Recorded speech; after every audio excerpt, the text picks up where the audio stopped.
Au TAITO o le au tu o tātou. Pe au le fiafi nei o le tua fua. The message tonight, the chalice God. Lai matamata la whaitau mai. Teuteronome e ono su e lau tusi Teuteronome. Look into the book of Deuteronomy, chapter 6.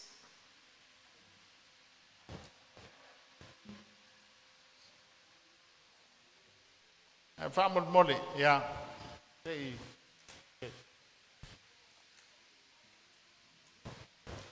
Nā whaitau mo mua whai upu tau whina tusi na Teuteronome ono. Ana e se matamata mo mua il MATAIO. Lusu tolu whai upu e tolu fitu. E tau whai upu e tolu iwa. MATAIO lusu tolu. Matthew 23. Tolu su fitu e o tusu iwa. 37 to 39. Jerusalem mai. O le fasi o tia perfecta ma fetongi ma. Ye o au ina atu ia te oi. O tene lava lo mana o e whaapoto i lau whanau.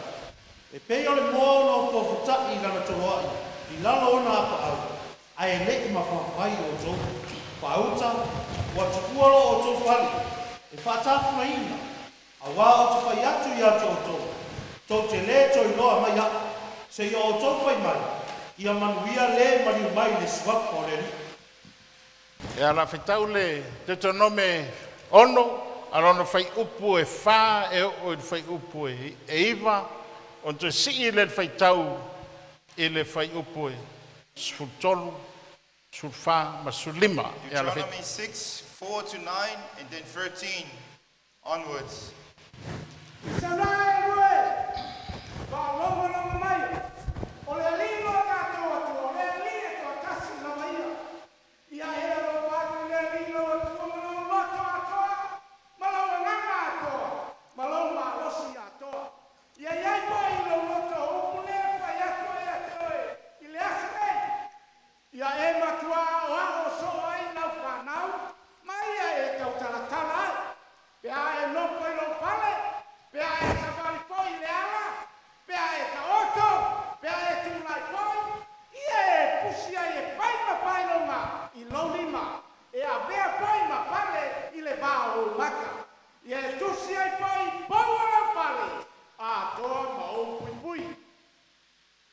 La si whai upu e sultolu, Verse 13. tolu sulwha, sulima. Alu. Ia e matau le lilo atua. Ma ia e au auna ia te ia. O lona suapa poi, e te tautoa iai. Aua tau te muri atu ia tua ese. O atua o nu e pangapangaia o tau. Aua le lilo atua. O ia te oe. O le atua puaia. Nei tupule tau sa le lilo atua ia te oe. O na pau matia e lea oe. Ai le punga e le eli.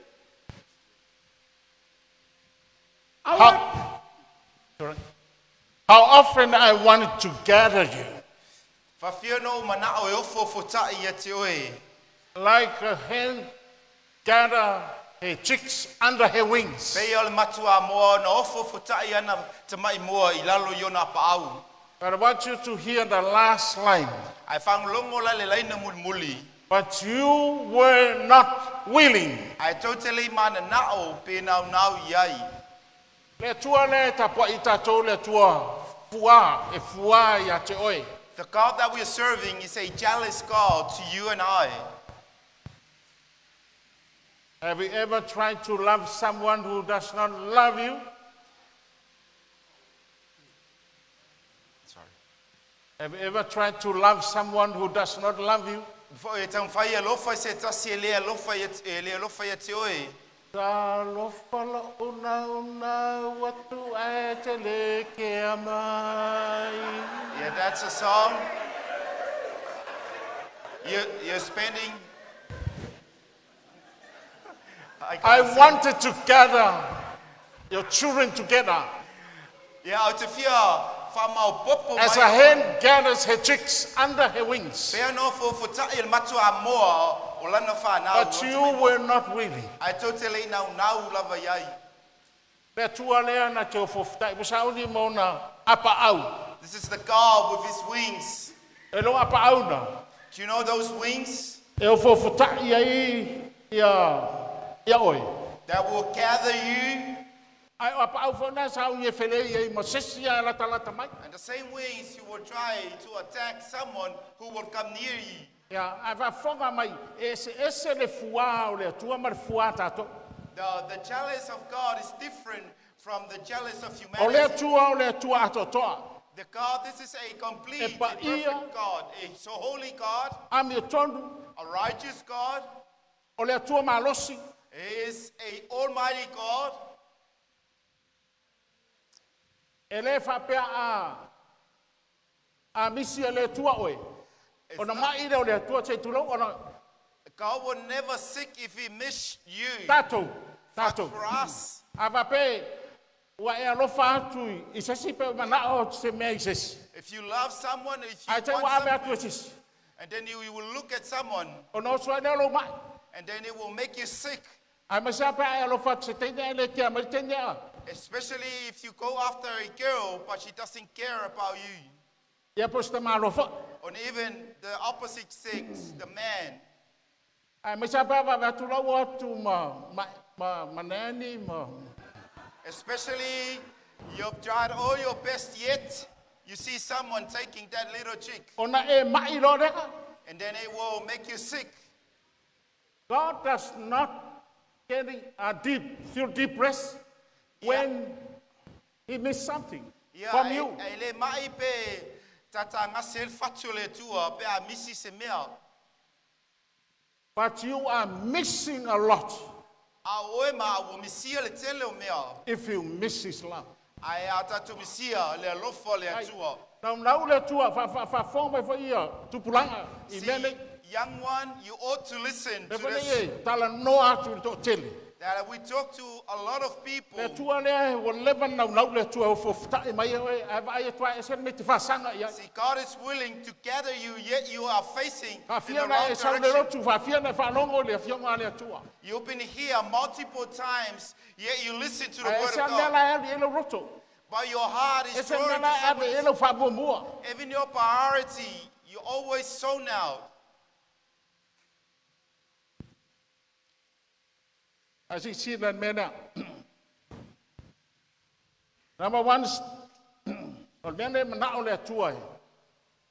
Ia e loi ngai le te leo le lofa ia te oi. And you will know how big God's love to O you fai and I. umai le tua mea mo oi. God has done everything for you and I. E whanolo mai tato umai ne whanolo le fiafi nei. All of O to us- foi lunga net. All of us here today, and even the people joining us from online.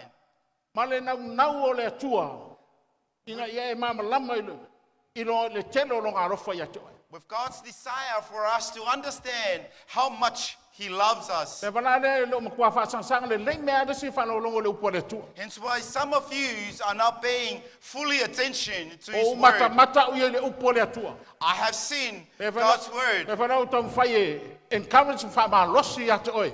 Hence why I try my best to encourage you Ina ia mama lama ma e ambele upo le tua I tono lo lotu. that you will understand and carry God's word within you. Mo wababa ai le o tele o kelsiano e o se solo. Yeah, I've seen a lot of Christians that have gone astray, E wino mai lotu ia sa uma. yet they attend La and ke come whaia to uma church. mea wha lotu. They commit and do all of the Whaia nato services, tauranga, whaia nato ngā luenga lelei. the sacrifices, and all the things that they are doing. Ai le uma malama I le tua le nau watu e apatu ia te oi. But they don't understand the God who is willing Wha to lo gather atu you. lo na apa au ana wha mai me ia kuio. Try to gather you with his wings, but yet you distance yourself from it. You know, God does not want anything else or anybody else to share with you.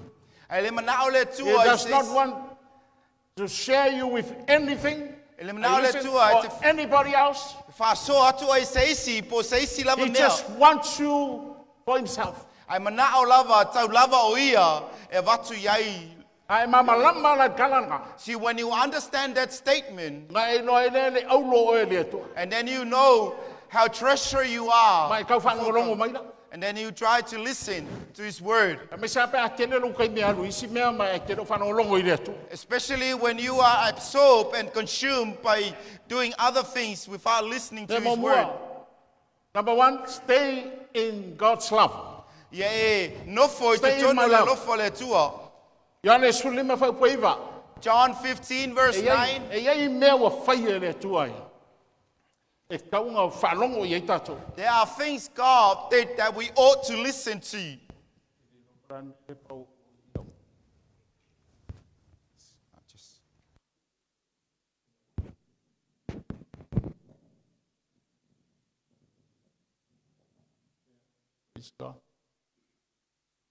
Stay in my love.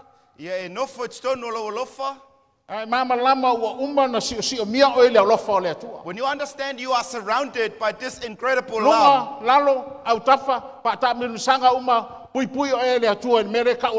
from all sorts of facets in life, you are protected by this love.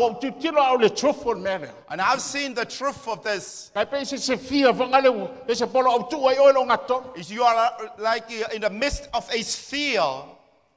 And then Jesus said this, that you are a branch that you need to attach to the main trunk or the root. And then you need to abide in this love. I have looked at this love. If we understand this love, with this microphone.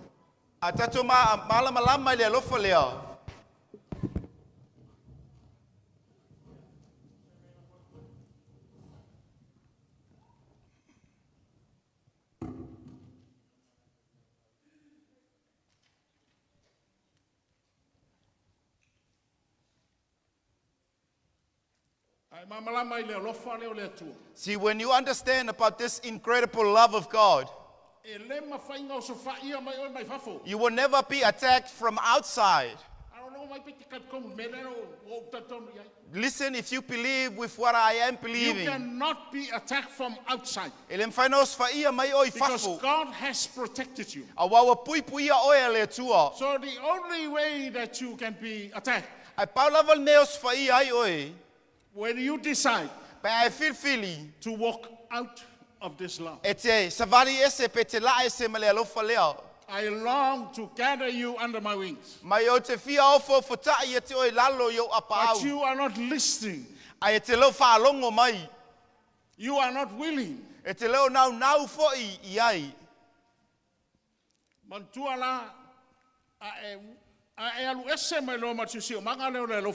See, once you pardon yourself from that environment of God's love,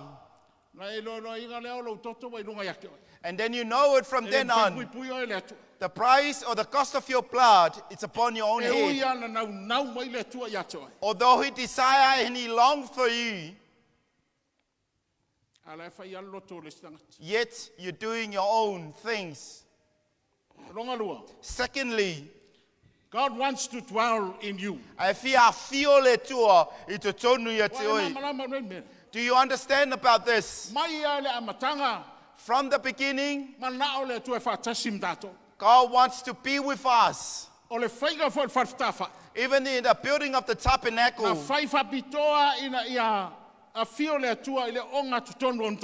constructed particularly so that God would dwell in the midst of his people. In details, he explained how to build it. And then in the midst of it, where the Israelites will be surrounded by it.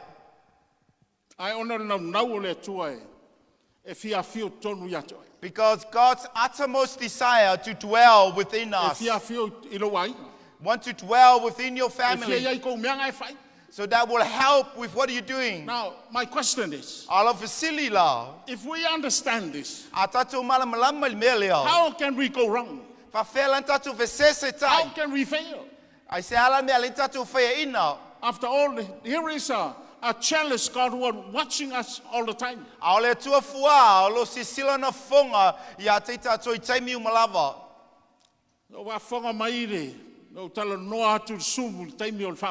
See, you've heard me talking, we assumed during the pandemic, although we were in the midst of the crisis at the time, right in the midst of the crisis, I have seen the faithfulness of God. See, it seems like you distance from yourself when we were in the stage 4 of the pandemic. Stay put in your families. One person can go out. You only go out for essential things. God never forgot you and I. These are the things that we need to understand.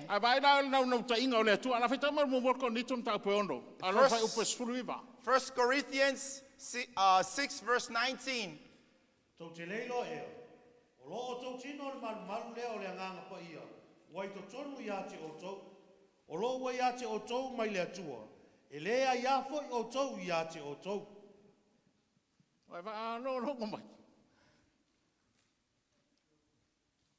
Do you not know that your body is the temple of the Holy Spirit? Who is in you? Whom you have from God. And you are not your own.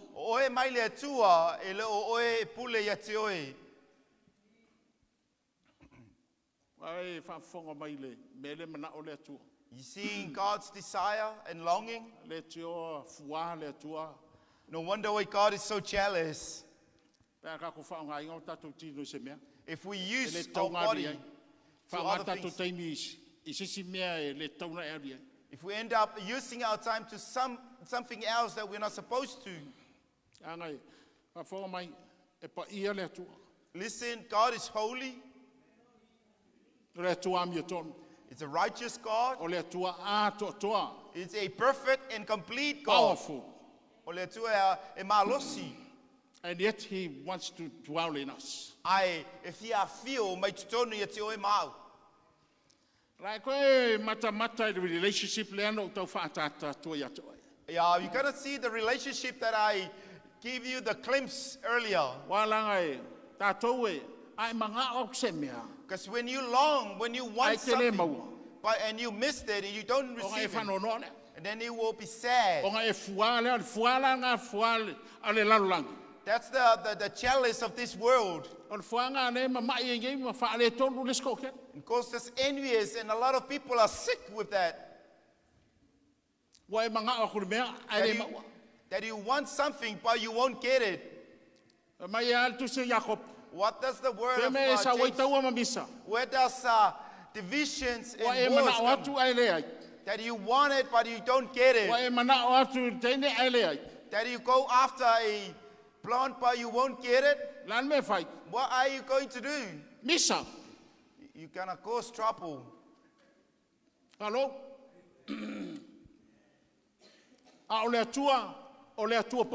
But God is a holy God.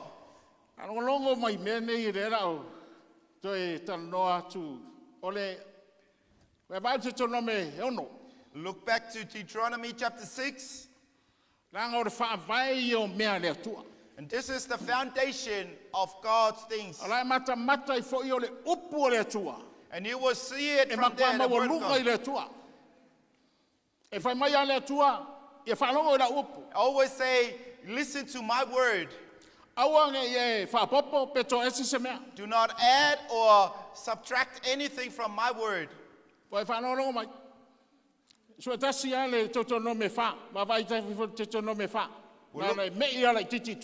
Deuteronomy chapter 4. And read verse 3. Awa to te whaapopo se upu I upu o te whai atu ai a te utou. Awa pai to te ave se ina ai se upu. Ina ia o tau tau siusi. Tau sisi I polo inga Aloali'i lo tau atua o te whai atu ai a te utou. Wa makamaka kui upu ngai o le Afioga le atu. E mai au ke whaapopo au ngai ko ese. Do not add, do not take it away from me. Uma le atua e whawai mai lunga o longa fua I a tātou. All of his laws and commandments is founded by his jealousy to you and I. Awange I laku lau loto lalangi. Do not take your heart to this world. Awange e avea se tupua I lau loto. Do not carry any idols in your heart. Awange e alu I se mea e se whatau laitu. Don't go to a place where witchcraft is. Mai e le mawhainga I kui o luma, a alu e tui luma o le lalangi talitane. You cannot come before me, yet you go and stand in front of a harlotry world. See, this is how God said, you cannot prostitute yourself outside and you come and stand before me. Tano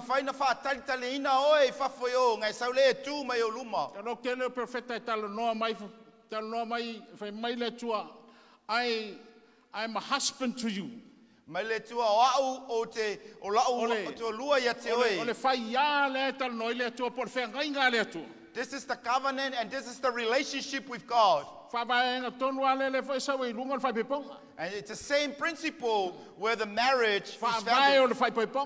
It is set up by... It's the same covenant that holds the people of God together. It's a lifetime commitment. That's why your marriage is a lifetime commitment. Stay in my love. God wants to dwell in you. Now we're going to look at Deuteronomy 6. Deuteronomy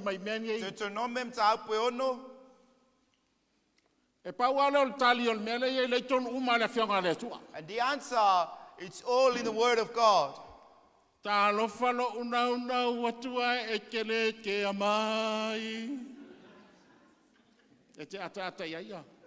can love you like that.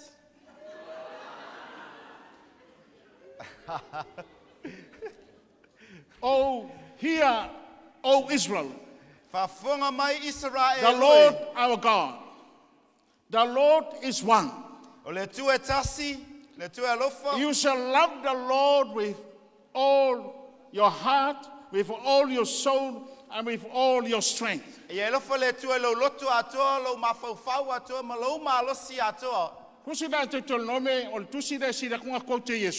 And Jesus always quotes the book of Deuteronomy. It's in the book of Matthew 22, 38, 37, and 38. There are many other laws. There are 613 laws.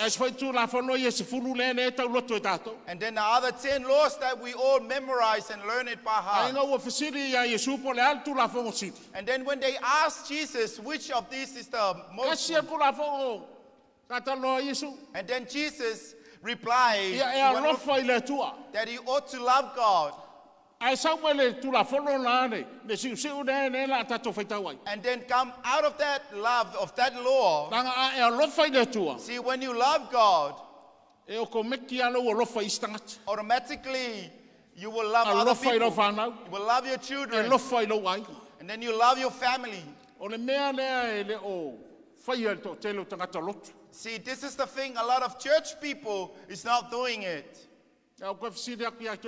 I want to ask you again, do you really love God? While he's jealous to you and he's longing for you. Can you feel it in your inner being? I long to gather you under my wings. But you were not willing. Do you know what willing is? You can feel the person that doesn't want to attach to you.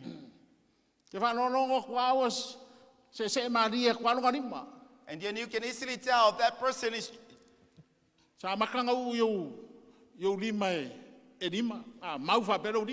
You started off by holding with his 5 hands. God can easily see you releasing the other hand. And then the other hand, another finger. Then you procrastinate. And then another thing of rest. And then you come up with excuses. That God knows you've lost your joy in Him. And then another finger, another hand will go. You know, what do you think when God look at you and see your hand slipping away from Him?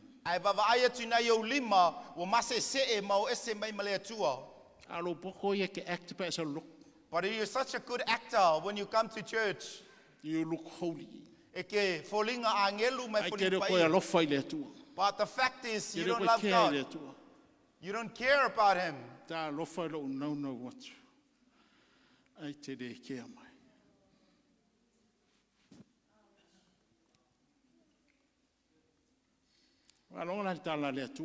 Listen to what God said.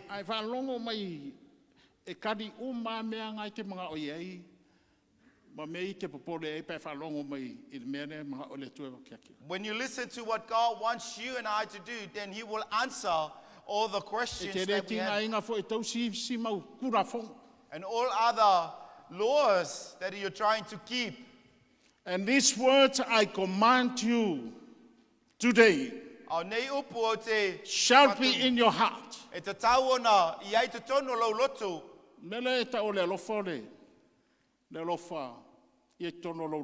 You need to love from your heart.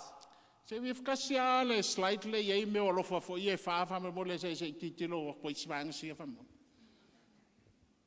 Edo Kuliki far upo from Talila Lof filios, friendship love. Community, it's a common love to love other people. It's a family love like this is the love you love your family. Eros, it's love between husband and wife, or sexual love. Yeah, Aloali'i, love is a sacrificial, unconditional love of God. Ale akape love o le alofa lea ele aise tua oi ma le alofa fight lang o le tua ye tue ma. Le alofa la ne na le tue mo ka. This is the love that God wants you and I to get or receive. See, parents, you need to listen, please. I can't see how children go astray if you understand this. How families and marriage go astray. I'm not talking about any religion at all. It has nothing to do with religion.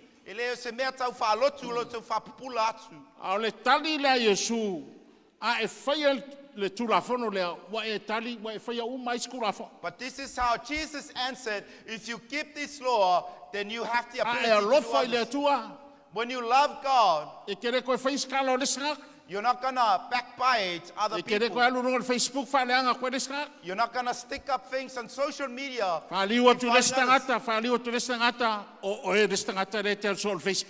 And then turn around and tell the person, you're it, you're one of those. You always go and you shall teach them diligently to your children.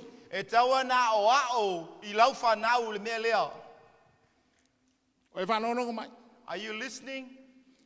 Are we doing this practice? How often parents will come to us and say, I don't know how my daughter or my son has gone wrong.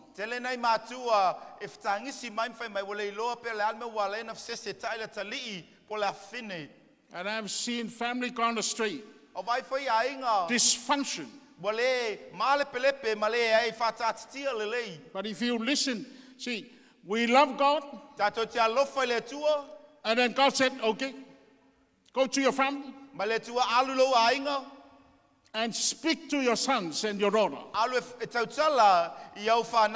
diligently. Diligently.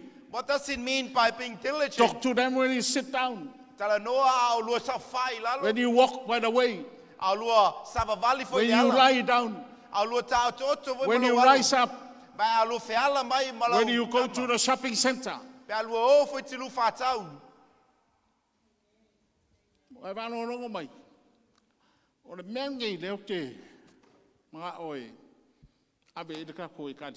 This is the area I long to take and I want to take our church to.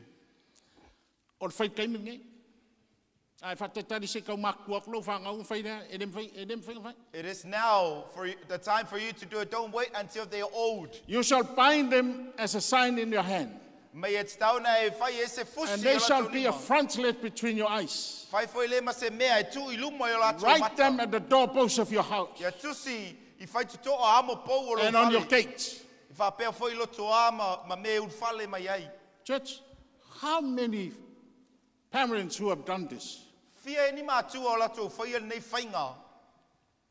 Isn't this the reason why we have gone astray?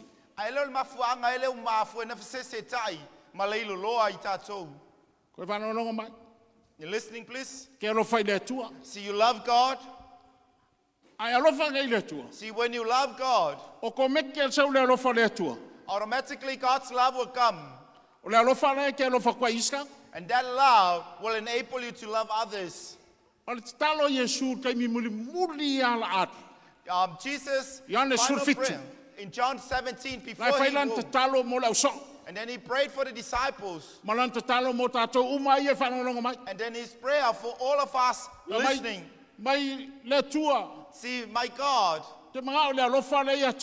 I want that love that you have, that you love me, so that you will impart to the disciples. John 17, the last verse. See, my Father, said, I want that love that you love me. And then I want you to put it in the Christians or the fellowship disciples. You see, these loves that whereby the world is so divided. Without the agape love of God, then we are standing on hollow ground. See, the pandemic, it really tested all the world views.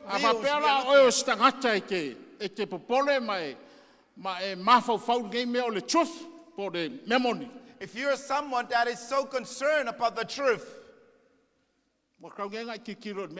that you ought to look at this right now.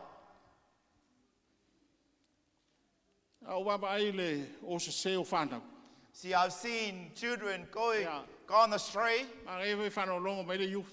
Our youth, please listen.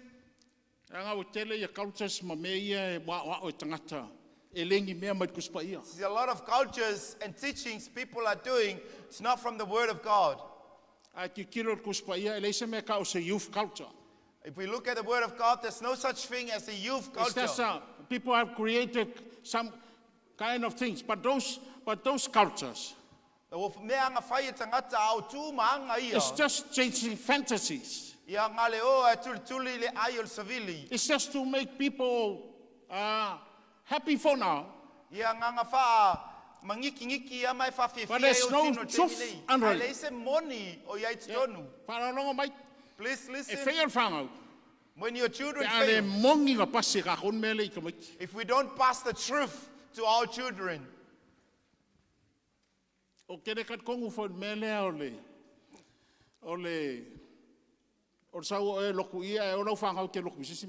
I don't believe you coming to church here. Listen to what Pastor is saying.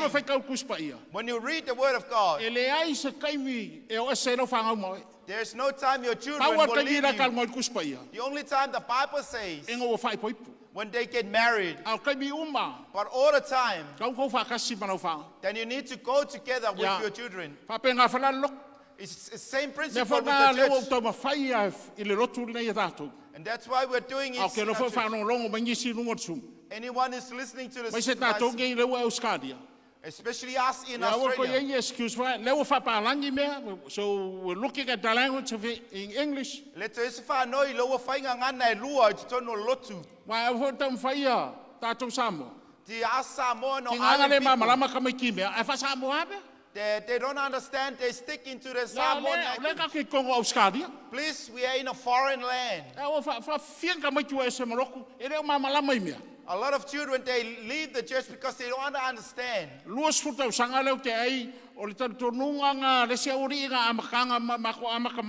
And then the other people who we ran the race together, 20 years ago, they thought that we are Samoans, that we need to do anything.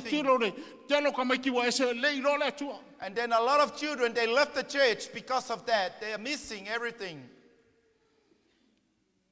Hello? Children? Yeah, You stay with your parents. Anyone who tries to divide you from your parents is unscriptural and it's dangerous. When you live under your parents,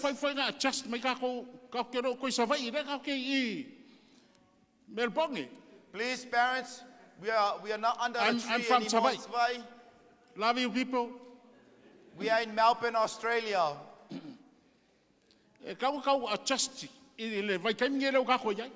We need to adjust according to the tide and the time where we are right now. They are with us. Pastor To's children, they're all old now, but So don't tell me it doesn't work. But the ultimate purpose of that the kids will see and observe the love of God is in your house. I've seen so much division in families. Are you listening to these things? And I've seen the truth of all the teachings that I'm teaching you through the pandemic. First and foremost, love God. You need to see how He reaches out to you.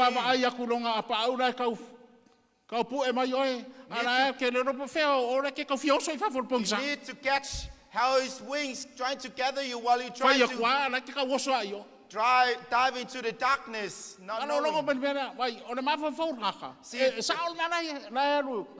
People perceive what they're running for is right. But this is the word of God that will give us blessings.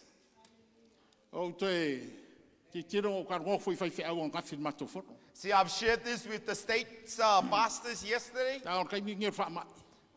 This time of the crisis we're in,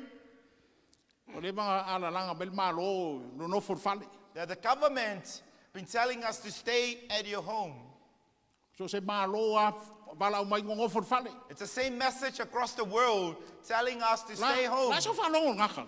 What is your take about stay that home. assertion? Stay with your family.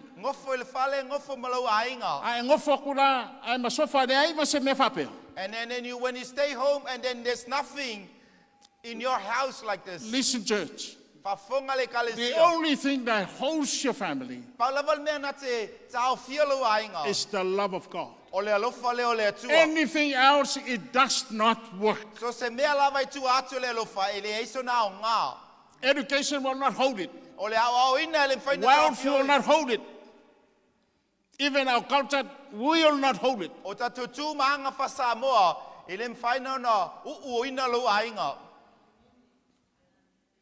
Okay, talo noa tu tangata men ngeyole. Ongol fa ma ingi makako babai. And that I've shared to the people because of the uncertainties that we are facing right now. Please pay a bit more attention to your family. Love your husband, love your wife, love your children. And if I just decide to be nice to each other, it does not work.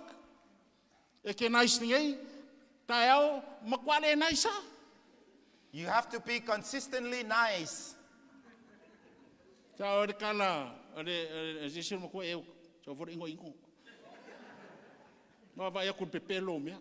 See, one elderly lady sick and tired of the fake stuff that she's seeing.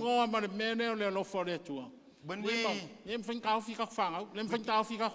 we cannot hold our family or children in the absence of God's love. Please, children, listen. Wherever you go. Because the children, they're always long there in the darkness. That you were eager to go out there. That you're longing to jump in that area.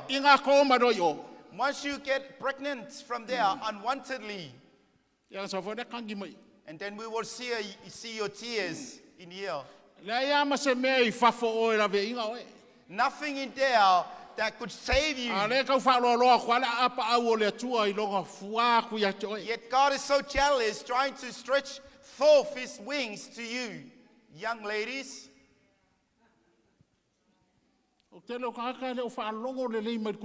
Sadly, a lot of people are not paying fully attention to his word. It's easy. See, we cannot live up to this 613 laws. And then Moses talk about the 10 laws.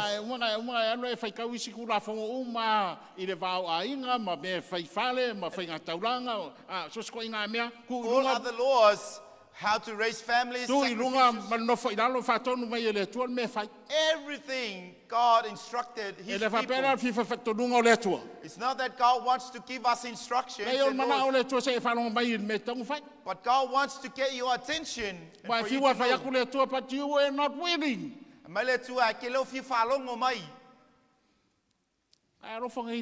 See, once you love God, little do you know that love is connected to you.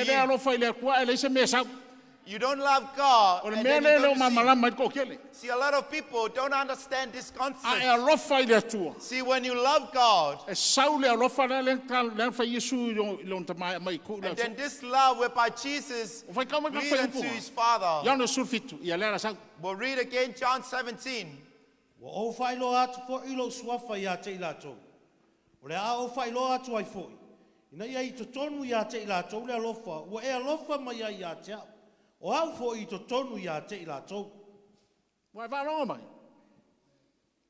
That the love which you love me may be in them, and I in them.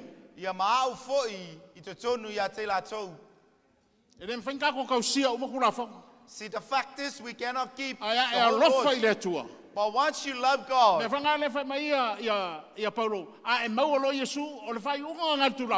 then when Paul said once you receive Jesus, that's the end of the law. See, I'm not discrediting the law.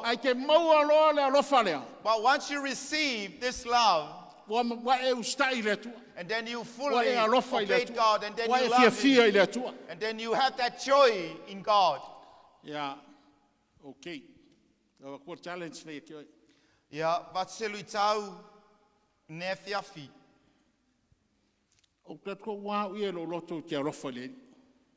I truly believe in my heart that I love the Lord.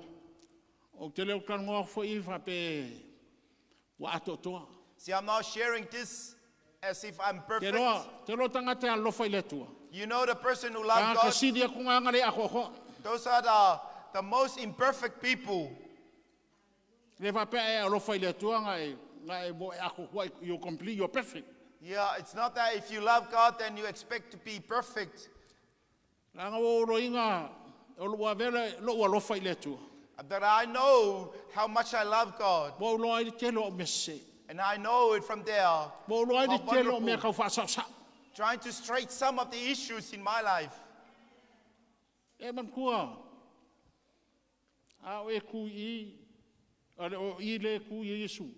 And Jesus standing here, and you are standing on the other side.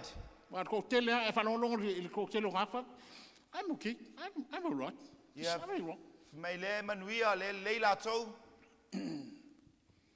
And then you find the crown whereby you sit. That you always come and sit at the back seats of the church.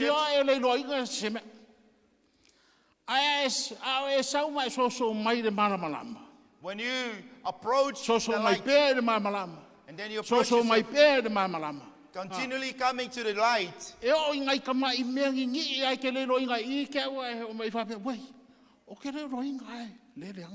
And suddenly everything will be exposed when you continually come into this light. As you approach or draw near to God,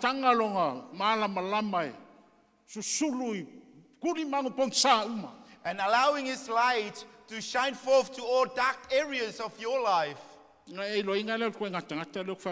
And then you will realize who really are you.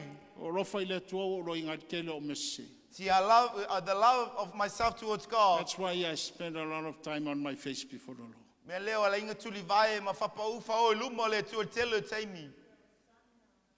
Because I know He loves me. I know He's jealous for me.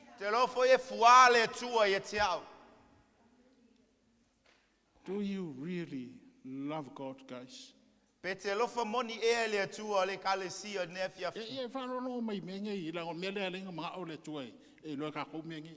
God wants you and I to know these things?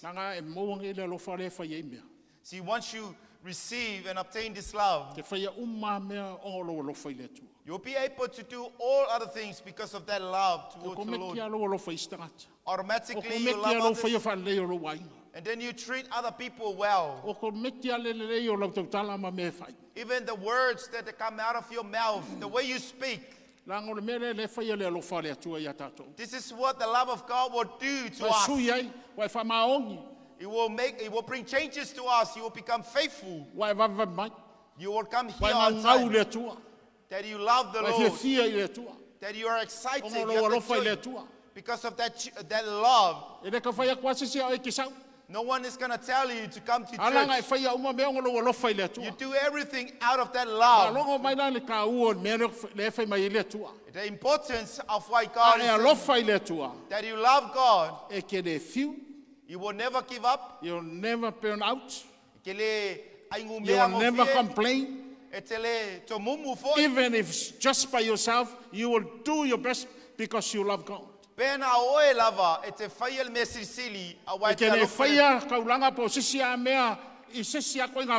You don't do your sacrifices or any other thing. You come to sing in a choir out of your love towards God. Are you doing it really for your love?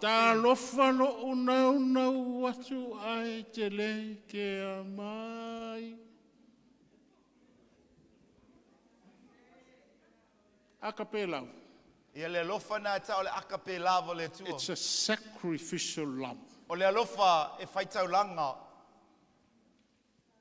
You can easily tell if you pour out your heart to someone and that person doesn't love you in return. Our relationship with God is just the couple's relationship. You can easily tell the fake touch of the other side of yourself. You can easily tell. Even your child, the baby in your family. You can easily feel the hands that truly love him or her. Want to say something about Roro?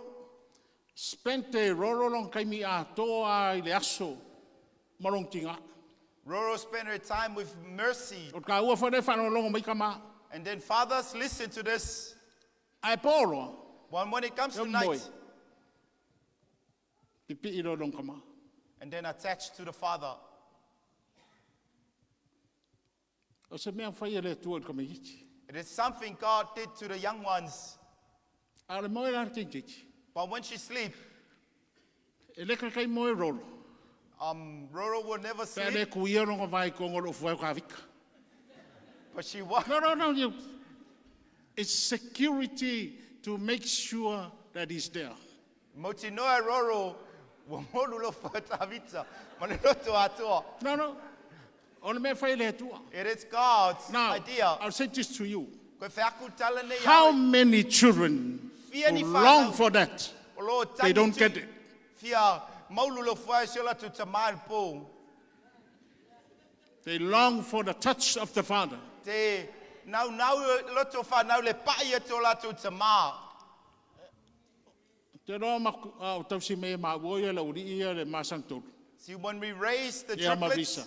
and Ia te Risa, roa, ka te li vai le I winga o mea wana mua no ka le la vama whaari I kausika. I didn't see the reality of these things. Au kaimi e mako vava ai I rau grandora rea. But how I observed Roro growing up, Wa leo ma enjoy inga nged vava ai kup kup. see, I'll be enjoying our time. Ma mala malama le kup kup o tingiti rea. Understand every step of the way. Wa koe pea lai whai ka vita ma mersi le ngaruenga e whakaele ma o e fia I maua. And then Mercy and David is doing other stuff Ma wawa ai pe me whai e le tua. and observing what God is O doing. mo wheside le whapea. And then I ask the question. Ko tero ka maiti. Then I marvel and I'm amazed about some of Leva them long e fia pai aku le lima o lonta ma. that they long to touch E your lo whananga father. ne anu whapai. This is the love that I talk about. Tai ta inga ka maiti ke kupu mat ka maiti. That love will raise your child. Ai from le the mwhaina young e ngai pai aku ro wafi. But you cannot touch your daughter or your Mua son. alo pisi au mea whamakai. But you are consumed with O other. ke o fo iska aka mai. Ko I whai ala ko makai kongol wha. Whai ala ko whanang nanginga kongol wha. Other people, they E kene mua se alofa whapenga. there's no matai Lai love ku in the uon be ngai kongol ko wha. If you're doing your family like that, whai ope ako ia. O le kele ngau whangau ko straight. meanga ua le lolo ai wha And there's a lot of mending that need to be done. Kele mea kaun koe whai e fufo e se mai Because ai your na children know you as o le Afioga ai, o kura whale ai, o susunga ai. No wai loa ngai ka maiki ua sasa anofo le matai lo tumua I tono le They whale. never see you as a father that loves. Ai le tulo mwhaina loa o oil tama o le whale, o le tama ia te lato. When you walk on the way, you talk to him. Ai nei e savali e fo i When mele you lie down, you talk to him. Ai lua ta oto malo walo e te tala noa i ai. When you wake up, you talk to him. Ai ala whai mai whanunga le lei e te tala i ai. Neno le arofa kere whaia se kamaikai. You don't do it just for a short time when you love your children. So we stand. Tato tutula I mai.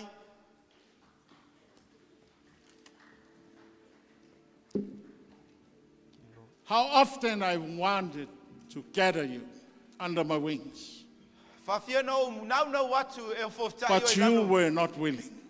Ai pangalea e telefi manao pe te nau mai ai. I've taken my tutua. Father, thank you. Watura upu la whanau. I've given to your word to your children. I've siri o ile tua, kia rofa ile tua. Ask the question, do you really love him? Kua lava noa ta ua nei atoe. I'm giving you this opportunity. E mawhai ana e whaia uma mea ngomara urofa. You can do everything. Ma ngai ai au mea whaia e whainga e whaia ngomara urofa. You can do everything without that genuine love towards him. A o mai ale atua whai au nei se vatu i atoe le whiawhi nei. But God gave me this message to pass it on to you. Ai tele tangata e ngofo loko e rea lofa i le A atua. lot of people who come to church, but they don't love God. O ke leo Sincerely. whai whai au fhoi o ngosko whinga. I'm not here as a pastor because of any. O whai whai au o ke lofa i le atua. God called me as a pastor because I love him. Me whanga alau sitira i le atua I langaruenga. And that's where God's seeing where the ministry is heading Koe to. ku kasia. It's just stand and at this moment May I long to gather you, but you were not willing. E ke lo whalongo mai. you don't listen. Whai ama e me e kui o. You always draw back. Leilo aku. You always vanish. E whai lau tala I le atua. Just talk to him right now. Thank you, Jesus. Thank you, Lord. Nganga pa ia. Talo lo. Whio mai.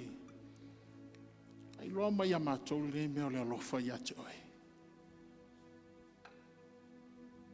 So that we can feel and sense this love, so that we can have this emotion, so we can feel your love. It's not a religious thing. It's not a mental thing. Are you listening, church, please? God can give you this love.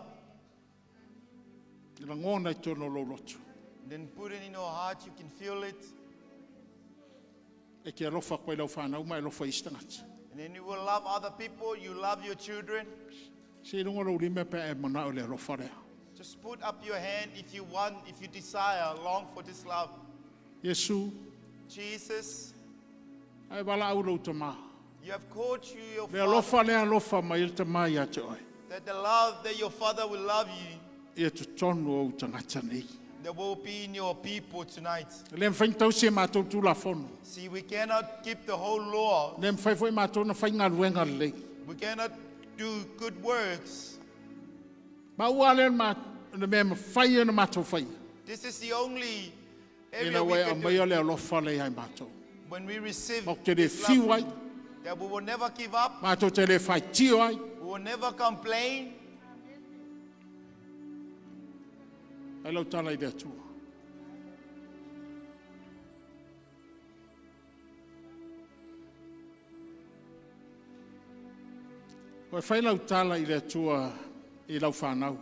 Please, you're standing here and you make a commitment. This love, it doesn't stay in you. It will reflect on what you're doing. When you are filled with God's love, automatically will spill out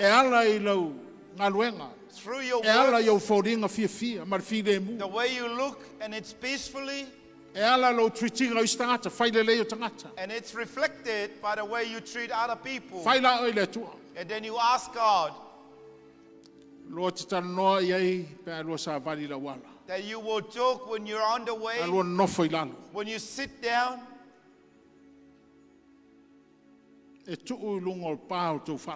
And then you will put it on the walls of your, put it on the doorpost of your house. When you go back home tonight, then do your commitment that you're going to obey the thing. We have learned and teach a lot of things from God's word. But this is the ultimate, that your family will be prosperous. Holy Spirit, that you will place this love into us. And then make us understand about your word, that will hold our families together. And then holding our children together, so that our kids will know that we cannot find any other love from any issues of life, only within the family.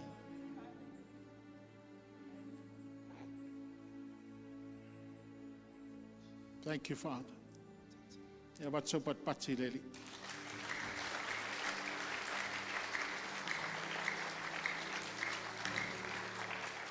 After ile tua o le tua fua ia matou ono lo nau ia matou fa fo ia tu lo viinga. We give you the glory and honor. After ona ia wina mai lo wal pelo Kristo fa tino ile lo fa ia matou. This is sacrificial love. We give you glory and honor. We'll just end with this. I love you, Lord.